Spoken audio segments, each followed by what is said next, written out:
Assalamu alaikum dear students. So my topic is logic building of JavaScript. तो आज की video उन students के लिए है जिन्होंने जावास्क्रिप्ट सीख ली है बट अप्लाई करनी नहीं आती, और उन स्टूडेंट्स के लिए भी जिन्होंने जावास्क्रिप्ट अभी तक सीखी ही नहीं। अब हम इस वीडियो में अपने कोर कॉन्सेप्ट को क्लियर करेंगे। तो हमें स्टार्टिंग टू एंड करना क्या है, अब मैं ये बताने जा रही हूँ। मोस्टली क्वेश्चंस यही होता है हर स्टूडेंट का, जावास्क्रिप्ट पूरी सीख ली है बट अप्लाई कैसे करूँ यही मालूम नहीं। इसका मतलब यही है कि हमने 40 to 30 ट्यूटोरियल फॉलो कर लिए हैं, लिख लिया है, जैसे वीडियो में बताया गया वो कर लिया है, बट अब खुद से लिख रहा हूँ तो खुद से लिख ही नहीं जा रही। तो आपको करना क्या है, इस बात को समझना है कि जो सारी चीज़ें होती हैं जावास्क्रिप्ट में वो एक वेरिएबल के अंदर स्टोर होती हैं। तो आइए हम वेरिएबल्स को समझते हैं। अब वेरिएबल्स होते क्या हैं, वेरिएबल्स कैसे बनते हैं, फर्स्ट ऑफ ऑल इसको देखते हैं। वॉर, लेट और कॉन्स्ट, तीन तरह के हम वेरिएबल बना सकते हैं। वॉर दैट मीन्स हम लगा सकते हैं किसी भी वेरिएबल पे, बट लेट उस पर लगाते हैं जिसकी वैल्यू चेंज करनी है हमें। कॉन्स्ट उस पर लगी जाती है जिस चीज़ की हमें वैल्यू वगैरह चेंज ही नहीं ना करनी हो, ठीक।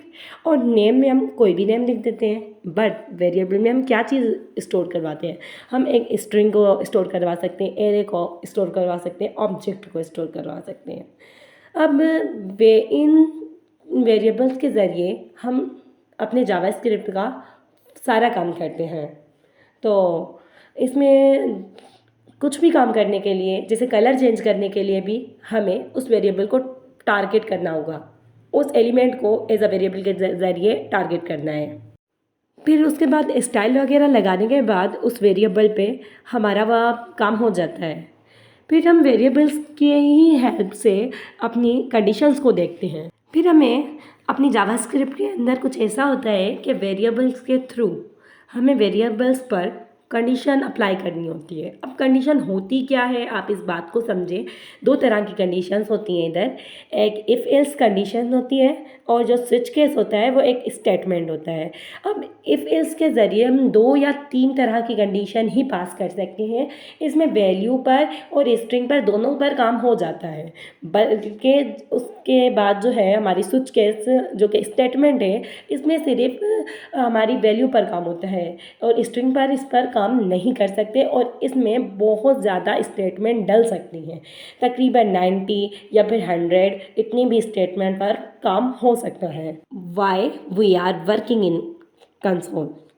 तो अब हम इस चीज़ को देखेंगे कि क्यों हम अपने कंसोल विंडो पर काम करते हैं। जावास्क्रिप्ट में आप इस बात को समझें कि जावास्क्रिप्ट में जो सारा काम होता है, जो अभी हम फाइल में करते हैं जेएस की फाइल में, वो सारा जाके हमारी कंसोल विंडो के अंदर स्टोर होता है, ठीक। फिर हम इसीलिए अब कहीं कहीं हमें इस चीज़ की ज़रूरत होती है कि कंसोल में आंसर मंगवा लेते हैं, बट कहीं कहीं हमें कंसोल के बाद अपने डॉक्यूमेंट डॉट राइट मतलब वेब पेज पर भी मंगवाने की ज़रूरत होती है। फिर हम क्या करते हैं, कहीं ऐसा फंक्शन बना लेते हैं कि जिसका आंसर हमें कंसोल में तो चाहिए, लेकिन अब हम चाहते हैं कि इसका ये जो आंसर कंसोल में आ रहा है यही आंसर हमारे आउटपुट एज अ डॉक्यूमेंट पर आए। तो बेसिकली होता क्या है, कभी हम कंसोल से काम हो जाता है, कभी हमें डॉक्यूमेंट पर मंगवाना होता है। अब हम क्या करते हैं, हम फंक्शन बना लेते हैं, हमें कभी वो उसका आंसर कंसोल में चाहिए होता है, कभी डॉक्यूमेंट पर चाहिए होता है। फिर हमारा काम ना, हम कभी कभी गेम बनाते हैं, तो गेम में क्या होता है, वही जो वैल्यू स्टोर हो रही है हमारी कंसोल विंडो के अंदर वो यूज़र को दिखानी होती है, तो इसीलिए हम अपना जो काम है डॉक्यूमेंट पर मंगवा लेते हैं। यही रीज़न है हमारा कंसोल और डॉक्यूमेंट पर काम करने के लिए। फिर अब हम देखते हैं अपने अगली चीज़ को, जो कि मेथड्स होते हैं। जावास्क्रिप्ट में इम्पॉर्टेंट रोल होता है हमारे इम्पॉर्टेंट मेथड्स का, जैसे स्ट्रिंग मेथड हो गया, एरे मेथड हो गया, मैथ मेथड हो गया, नंबर्स मेथड हो गया, and date and time methods हो गया। अब ये जो मेथड्स हैं आपको फुल याद करने की ज़रूरत नहीं है, बट आप मेरी वीडियोस से इन सारे मेथड्स को समझ लीजिएगा। और फिर ये जो मेथड्स हैं ये अप्लाई होते हैं हमारे फंक्शंस में। आज आप फंक्शंस में यूज़ कर रहे हैं, छोटे फंक्शंस में इनका यूज़ कर रहे हैं, कल को आपको यही चीज़ बड़े फंक्शंस में अप्लाई करनी होगी। और उसके बाद अब आपको ये चीज़ तो मैंने सिखा दी है कि ये जो मेथड है वो कैसे फंक्शंस के अंदर डलते हैं और फंक्शंस कितने बनते हैं। मैंने 5 वे ऑफ फंक्शन सिखाए हैं, आप उनमें से कोई भी एक चूज़ करके अपने फंक्शंस बना सकते हैं। एंड उसके बाद अब मुझे इम्पॉर्टेंट चीज़ आपको बतानी है, साथ ही साथ आपको ये रेफरेंस नोट्स भी अपने तैयार करने होंगे। आपको मेरे कोर्स को फॉलो करके इन मेथड को जब अप्लाई करो तो ये सारे मेथड्स एज अ नोट्स पे, मतलब एज अ कॉपी पे लिखिएगा। अब ये बात जो है, सारे ट्यूटोरियल यही कहते हैं कि आप नोट्स ना बनाएं, सारा काम जावास्क्रिप्ट की फाइल पर करें, बट ये बात ठीक नहीं है। आपको कहीं ना कहीं अपने नोट्स की ज़रूरत होगी। आप नोट्स में वाज़ेह तरीके से लिख लें कि ये मेथड किस लिए अप्लाई होता है। मैं आपको सारे मेथड्स को याद करना तो नहीं कहूँगी, बस एज अ अप्लाई करें और लिखें, उसके नोट्स बनाएं और नोट्स से आपका बहुत ही एज अ फ्यूचर में फ़ायदा हो जाएगा। ताकि जब भी आपको ज़रूरत पड़े, कोई भी प्रॉब्लम आ जाए तो अपने नोट्स खोलिएगा और वो टॉपिक सर्च कीजिएगा और जहाँ पर आपको उसका सॉल्यूशन मिले तो वो अप्लाई कर लीजिएगा अपने प्रोजेक्ट्स में। अब आते हैं अपने इवेंट्स टॉपिक पे। इवेंट्स एक ऐसा इंटरेस्टिंग टॉपिक है जिसमें हमें करने की तो कुछ ज़रूरत ही नहीं होती। यहाँ हमारा इवेंट्स से हमारा जावास्क्रिप्ट का मेन मकसद पूरा होता है, जैसे कि यूज़र के एक क्लिक पर एक्शन हो जाना, मतलब कि हमारी वेब पेज एक यूज़र से इंटरेक्ट कर पाए, ये मकसद इधर इवेंट्स पर पूरा हो जाता है। इजी ऑफ कोड में हम इवेंट्स को लिखते हैं और जस्ट सेकंड्स के अंदर हमारा वो मैजिक हो जाता है। जैसे कि क्लिक, डबल क्लिक, माउस को होवर करना, माउस को राइट क्लिक करना, फिर हमारे आते हैं कीबोर्ड इवेंट, क्लिक की प्रेस की डाउन, एंड उसके बाद हमारे प्रिंट इवेंट्स वगैरह भी आते हैं। आप जो है मैंने आपको अपने वीडियो प्लेलिस्ट में यही आपको कुछ इवेंट्स करवाए हैं, बेसिक इवेंट्स और फॉर्म इवेंट्स। इसको ज़रूर अपने जावास्क्रिप्ट में ज़रूर ऐड कर लीजिएगा, क्योंकि एक प्रो जावास्क्रिप्ट यूज़र को ये सारे इवेंट्स आने चाहिए, तभी तो वो जावास्क्रिप्ट प्रो यूज़र कहलाएगा। इवेंट्स को करने में आपको बहुत ही एंजॉय फील होगा, इंटरेस्ट बढ़ेगा जावास्क्रिप्ट की तरफ। बस मैं आपको यही कहूँगी, इन सारे इवेंट्स को अप्लाई करें, इजी टू कोड हैं ये सारे इवेंट्स।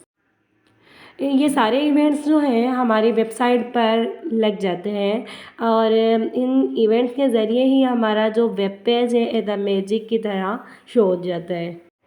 अब हम अपने नेक्स्ट टॉपिक को देखते हैं, लूप्स। लूप्स में बेसिकली हमें ये बताया जाता है कि ये जो तकरीबन सारे लूप्स होते हैं वो तकरीबन सेम ही काम करते हैं और सेम ही होते हैं, बट आपको ये कॉन्सेप्ट लेकर नहीं चलना है, बल्कि अब जो मैं बता रही हूँ वही कॉन्सेप्ट लेकर आपको आगे बढ़ना है। अब जो लूप्स होते हैं, फॉर इन लूप जो होता है वो हमारे ऑब्जेक्ट की वैल्यू पर लगता है। ऑब्जेक्ट की वैल्यू को एक सेंटेंस बनाने के काम आता है हमारा for in loop. For of loop हमारे एरे की वैल्यू पर लगता है, एरे की वैल्यू को एज अ सेंटेंस बनाने के काम आता है। अब जो फॉर ईच और फॉर लूप हो गया, ये दोनों सेम काम करते हैं बट एज अ सेंटेंस में अलग होते हैं। इसमें क्या होता है कि एक वैल्यू होता है, वेरिएबल की वैल्यू रखनी होती है जो कि उसकी जो स्टॉप्ड कंडीशन है ना, उससे वेरिएबल की वैल्यू कम रखनी होती है। क्यों? जब हम स्टॉप कंडीशन बताते हैं वो उतनी बार वो लूप चलता है, फिर वो उतने टाइम प्रिंट होकर वो वैल्यू हमें देता है। ये काम है हमारा फॉर का, और ये जो फॉर है ये एरे की वैल्यूज़ पर ही लगता है। बट ये जो फॉर ईच है अब हम उसको देखते हैं, ये एरे की वैल्यू पर ही लगता है, बट इसमें कोई भी स्ट्रिंग पर काम नहीं हो सकता, किसी भी वैल्यू पर काम होता है। और जो फॉर ईच होता है वो as a highest order method और हाईएस्ट ऑर्डर फंक्शन भी कहलाता है हमारी जावास्क्रिप्ट में। इस पर मैंने कहा कि ये सेंटेंस में फॉर से डिफरेंट इसीलिए होता है, इसमें क्या होता है, सिर्फ एक एरे का नेम लिखते हैं और उसके बाद फॉर ईच लगा देते हैं। अब ये हमारा काम हो गया फॉर ईच का। अब हम वाइल और डू वाइल लूप को देखते हैं। वाइल लूप बेसिकली क्या होता है, एक वेरिएबल बनता है जिसमें हमें वेरिएबल की वैल्यू कम रखनी होती है किससे, स्टॉप कंडीशन से, और फिर हम इस लूप को चलाते हैं तो ये उतनी बार हमारा प्रिंट करके देता है जैसे फॉर ने किया था, सेम उसी तरीके से। बट डू वाइल जो होता है उसमें जो वेरिएबल की वैल्यू है वो बड़ी रखनी होती है एज अ स्टॉप कंडीशन से। जैसा कि आपने वेरिएबल बनाया 10 वैल्यू का और स्टॉप कंडीशन रखी आपने 8 वैल्यू, तो उसमें क्या होगा, ये डू वाइल क्या काम करता है, वो ये लूप में जो वैल्यू आपने दी है बस यही वाली वैल्यू जो वेरिएबल में स्टोर की है वही वैल्यू को प्रिंट करके एक बार प्रिंट करके आपको वो काम करके दे देता है। ये होता है हमारा डू वाइल का काम। यहाँ पर हमारे लूप का जो टॉपिक है वो ख़त्म हुआ और अब हम आगे बढ़ते हैं। यहाँ तक हमने सीखा था कि हमने जावास्क्रिप्ट जो भी अप्लाई किए एज अ सेंटेक्स में लिखा है और उसको अप्लाई करवा के उसका आउटपुट देखा है। यहाँ तक हमने अपने ऐसे नहीं किया है कि हमने पहले सोचा है और फिर उसका काम करवाया है। अब इधर से स्टार पैटर्न की सीरीज़ से हम अपने सोचने का कॉन्सेप्ट को शुरू करेंगे। और अब हम स्टार पैटर्न में क्या होता है, पहले हमें सोचना पड़ता है कि हमें क्या करना है, फिर हम वैसा कोड अपने माइंड में सोचते हैं और उसे लिखते हैं, फिर उसके बाद रन करवाते हैं और उसका जो आउटपुट है एक्चुअली में हमें पता होता है जैसा हमने कोड लिखा है वैसा ही हमें उसका रिज़ल्ट मिलना है। स्टार पैटर्न जो है मैंने अपनी प्लेलिस्ट में आपको करवाए हैं, इजी आप कोड करवाए हैं। आपको इस बात को समझना होगा कि जो स्टार पैटर्न है ना वो हमेशा से राइट साइड से ही स्टार्ट होते हैं। बेशक आपको वहाँ पर जो मैंने कुछ पैटर्न करवाए हैं वो जो स्टार थे वो लेफ़्ट साइड में शो हो रहे होंगे, बट वो जो शो हुए हैं ना लेफ़्ट साइड में वो भी एक कोड के थ्रू ही वो शो हुए हैं। हमने पहले उसकी स्पेस को प्रिंट करवाया है और उसके बाद अपने स्टार्स को प्रिंट करवाया है। ये एक इम्पॉर्टेंट चीज़ है जो आपको माइंड में रखनी है स्टार पैटर्न्स के हवाले से, क्योंकि वहाँ पर जो स्पेस भी प्रिंट हो रहा है ना वो भी एक लूप के ज़रिए हो रहा है। मैंने आपको कोर कॉन्सेप्ट और इजी टू कॉन्सेप्ट अपने प्लेलिस्ट वीडियो में स्टार पैटर्न की समझा दिए हैं, बट अगर आपको फिर भी ना समझ में आए तो आप ऐसा कीजिएगा, मेरे पास इन सारे पैटर्न्स की ऑलरेडी एक important concept easy to concept की एक वीडियो है जो अलग से मैं आपको बना दूंगी अगर आपको ना समझ में आए। वैसे तो मैंने अपने वीडियो में क्लियर करवा दिया है इस सीरीज़ के अंदर। तो बेसिकली आपको ये समझना है कि स्टार पैटर्न क्यों यूज़ करे जाते हैं, वो क्यों अप्लाई किए जाते हैं। वो इसलिए अप्लाई किए जाते हैं, जो पहले जो था ना वो हम लूप का इस्तेमाल करके कुछ ना कुछ करके एक वैल्यू को प्रिंट करवा रहे थे। स्टार पैटर्न में क्या है कि लूप के अंदर हम दूसरा लूप लगाएंगे और उसके ज़रिए ही हमारा स्टार पैटर्न बनेगा। फर्स्ट लूप किसी भी पैटर्न को कितनी लेंथ तक ले जाना है इसलिए यूज़ होता है। सेकेंड लूप में हमें स्पेस या फिर अपने स्टार्स पैटर्न्स को प्रिंट करना होता है। एंड फिर थर्ड लूप में हम वो स्टार को प्रिंट करवाते हैं या किसी में स्पेस को प्रिंट करवा देते हैं। फिर जो हमारा उसके बाद जो फर्स्ट लूप की एंडिंग में हमारा BR लगता है। जी, इस सारे मेथड के ज़रिए, सारे लूप के मेथड के ज़रिए ही हमारा एक स्टार पैटर्न प्रिंट होता है। मतलब कि एक लूप के अंदर दूसरा लूप लग जाना, इसी के लिए हम स्टार पैटर्न सीखते हैं। वरना तो हमें लूप आ चुके होते हैं तो स्टार पैटर्न सीरीज़ की क्या ज़रूरत, लेकिन ज़रूरत है। इसके ज़रिए हमारा एक लॉजिक बनता है कि कहाँ पर हमें लूप के ज़रिए किस तरह अपने स्टार्स को रखना है, कि मतलब किस तरह हमारी डेटा को रखना है। यहाँ से हमारे जो थॉट्स हैं उनकी स्टार्टिंग होती है अपने माइंड्स में, और यहाँ से हमारी लॉजिक बिल्डिंग की स्टार्ट होता है हमारे जावास्क्रिप्ट में। हमारे एक स्टूडेंट का क्वेश्चन यही था कि अब मैं क्या करूँ, मुझसे लॉजिक वगैरह नहीं बन रहे हैं, तो मैं उनके लिए मेरा आंसर यही है कि ये जो आप इधर से स्टार्ट करें, ये जो पैटर्न सीरीज़ का मैंने बताया है आप इधर से स्टार्ट करें। अगर फिर भी आपको नहीं समझ में आ रहा ये पैटर्न का पूरी सीरीज़, इसके लिए हम एक शॉर्ट वीडियो बना देंगे, उससे आपके कॉन्सेप्ट क्लियर हो जाएंगे। फिर आपको क्या करना है, हमारे कुछ प्रैक्टिस सेट क्वेश्चंस अब हम अपने प्लेलिस्ट में एक्सेस करेंगे, उन्हें एक्सेस कर लीजिएगा। फिर हमें अपने डोम और बॉम एंड विंडो टॉपिक को देखना है। उससे पहले जितनी भी हमने जावा स्क्रिप्ट लिखी है वो हमारी तकरीबन काफ़ी है जावा स्क्रिप्ट को हैंडल करने के लिए। अब हमें डोम और बॉम और विंडो टॉपिक्स को ऐसे अपने माइंड में रखना है कि हमसे कोई क्वेश्चन करे इंटरव्यू वगैरह में, हमें इसमें पता हो कि डोम में क्या होता है, बॉम में क्या होता है, विंडो में क्या होता है। इस चीज़ की शुरुआत यहाँ से होती है कि हमारे ब्राउज़र के अंदर एक विंडो होती है। विंडो में क्या होता है, विंडो जो होती है वो एक ग्लोबल ऑब्जेक्ट होता है। जैसे हम डॉक्यूमेंट डॉट राइट लिखते हैं या कंसोल डॉट राइट लिखते हैं, उसके आगे मतलब डॉक्यूमेंट डॉट राइट लिखने से आगे अगर हम window dot document dot right लगा देंगे तो भी हमारा ये फंक्शन रन कर जाएगा, क्योंकि ये आम है। ये जो विंडो का ही एक हिस्सा है DOM BOM and JavaScript core concept आपने सीख लिया है। अब हम डोम और बॉम को देखते हैं। डोम का फुल फॉर्म होता है डॉक्यूमेंट ऑब्जेक्ट मॉडल, जो कि हमारा डोम क्या होता है अब इस बात को समझे। हमारे HTML पेज पर जितना भी HTML फाइल होती है ना, उसका जो कंटेंट होता है ना, उस सारे कंटेंट को हमारी जो JS में कहा जाता है डोम, मतलब कि डॉक्यूमेंट ऑब्जेक्ट मॉडल। इसमें क्या करते हैं, डोम के अंदर हम अपने HTML टैग्स को एग्जिस्ट करते हैं और उस पर स्टाइल वगैरह का लगाने का काम करते हैं। और ये काम, अब आपका सवाल होगा कि ये काम तो हम CSS से कर सकते हैं, मतलब हम इससे जावास्क्रिप्ट से ऐसा क्यों करें। बस ये आपके कोर कॉन्सेप्ट को क्लियर करने के लिए होता है कि कोई भी अगर आपसे कहे कि डॉक्यूमेंट ऑब्जेक्ट मॉडल के थ्रू आप किसी एलिमेंट को एग्जिस्ट करें और कलर वगैरह इसका चेंज करें तो वो आप कर सकें। और इसके बाद होता है बॉम, मतलब कि ब्राउज़र ऑब्जेक्ट मॉडल।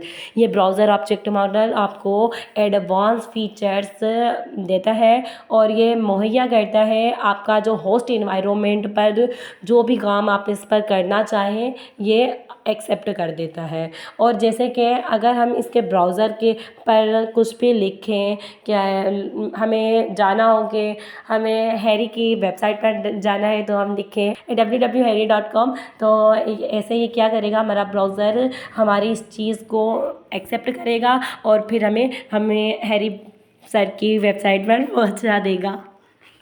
तो मतलब कि आपको ये बात समझनी है कि डोम जो है हमारी डॉक्यूमेंट्स की चीज़ों पर काम करता है और बॉम जो है हमारे ब्राउज़र पर काम करता है। अगर आपको डॉक्यूमेंट्स पर की चीज़ों पर काम करवाना है HTML के थ्रू, वो आपने डोम के ज़रिए करना है। अगर आपको ब्राउज़र पर कोई काम करवाना है तो आपने बॉम के ज़रिए करना है। इससे आगे इन डिटेल्स हम आपको जावास्क्रिप्ट की प्लेलिस्ट में सिखा देंगे डोम एंड बॉम को पूरी तरह से। अब अपने एक स्टूडेंट के इस लास्ट क्वेश्चन पे आते हैं कि उसके बाद हमें प्रोजेक्ट्स बनाने होते हैं और प्रॉब्लम सॉल्विंग क्वेश्चन करने होते हैं। अब क्या होता है हमारी वेब डेवलपमेंट में प्रॉब्लम सॉल्विंग एक स्किल होती है जिसके ज़रिए हम अपना इंटरव्यू वगैरह पास करवाते हैं। इस स्किल्स ऐसे नहीं होता है कि 50 क्वेश्चन कर लो या 30 क्वेश्चन कर लो या 100 क्वेश्चन कर लो, इसमें डिमांडेड क्वेश्चंस नहीं होते हैं। इसमें ये होता है कि आपको जावा स्क्रिप्ट जब बेसिक आ जाती है ना, उधर से स्टार्ट कर लें तो अच्छा होता है, क्योंकि बेसिक आ जाएंगे ना तो प्रॉब्लम सॉल्विंग क्वेश्चंस भी आपको बेसिक से रिलेटेड ही मिलेंगे। और जो इसमें ना कुछ वेबसाइट्स होती हैं जिस पर लीड कोड हम लिखते हैं और उनके ज़रिए ही हम अपनी प्रॉब्लम सॉल्विंग स्किल को सीखते हैं। और देखिए आज हमें प्रॉब्लम सॉल्विंग का जैसे आपको नाम आ रहा है, आपको पता नहीं कैसे अप्लाई करते हैं, क्या होता है, आप कॉन्सेप्ट क्लियर कर लें, फिर उसके बाद में आप कमेंट कर दीजिएगा तो मैं आपको वेबसाइट शेयर कर लूँगी। तो फिर आप उस वेबसाइट पे जाके अपने एज अ जावा स्क्रिप्ट के बेसिक से स्टार्ट करिएगा अपने प्रॉब्लम सॉल्व क्वेश्चन को करना। आप इस प्रॉब्लम सॉल्विंग के क्वेश्चंस को इतना ध्यान में ना रखें, क्योंकि वक्त रहते आप एक कर लें, दो कर लें, इससे कोई मसला नहीं, बस आपको ये स्किल आनी चाहिए। जैसे जैसे आप अपनी जावास्क्रिप्ट को सीखते जाएंगे ना, उसी तरह से आपके ये जो क्वेश्चंस हैं वो सॉल्व होते जाएंगे। आपको ज़्यादा प्रेशर नहीं लेना है कि ये इतने ज़्यादा हैं, किस तरह करें या कैसे करें, नहीं। जितना आपको आ रहा है शुरुआत आपने वहाँ से करनी है, बाकी जो बाद में बचेंगे आपने फिर वो सॉल्व करने हैं कि ये किस तरह सॉल्व किए जाएँ। पहले आपने बेसिक से स्टार्ट करना है, तो बेसिक प्रॉब्लम सॉल्विंग उस स्टूडेंट को करना है, फिर एडवांस प्रॉब्लम सॉल्विंग उस स्टूडेंट को करना है। और उसके बाद क्या होगा कि जैसे हम रिएक्टर पर मूव होंगे तो आपके रिएक्टर के क्वेश्चंस आएंगे।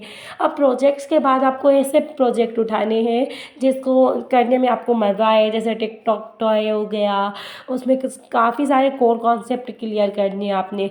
और जो हमारे सिमाल प्रोजेक्ट हो गए वो हमारे याहू बाबा के चैनल पर आपको मिल जाएंगे। उनकी जो छोटे छोटे प्रोजेक्ट हैं वो हमारी e commerce website, other website में हो, उनके वो प्रोजेक्ट हमारे बहुत हेल्पफुल रहते हैं। उसके अलावा बिग प्रोजेक्ट में एक स्लाइडर हो गया, टिकटॉक टॉय हो गया, और उसके अलावा क्लॉक बनाना, ये कुछ प्रोजेक्ट हैं जिसका इस्तेमाल हम अपनी वेबसाइट पर करते हैं, जो आपको बहुत ही हेल्पफुल रहते हैं अपनी वेबसाइट में।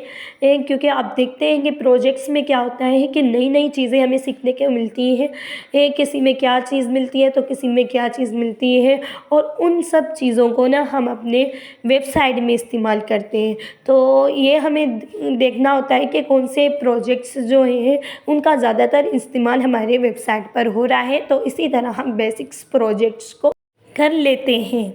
तो इसके बाद आपने React.js पर मूव कर देना है। तो हमारी यहाँ पर लॉजिक बिल्डिंग ऑफ जावास्क्रिप्ट की वीडियो कंप्लीट होती है। तो जिस तरह हमने आपको एडवाइस दी है, आप अगर इस तरह करेंगे तो आपकी बहुत ही आसानी तरीके से जावास्क्रिप्ट क्लियर हो जाएगी। तो इसके साथ हम चलते हैं। हमें दुआओं में अपनी याद रखिएगा, हमारे चैनल्स को सब्सक्राइब कीजिएगा, हमारी वीडियोस को लाइक कीजिएगा और हमारी इस वीडियो को ज़्यादा से ज़्यादा शेयर कीजिएगा। अल्लाह हाफिज़।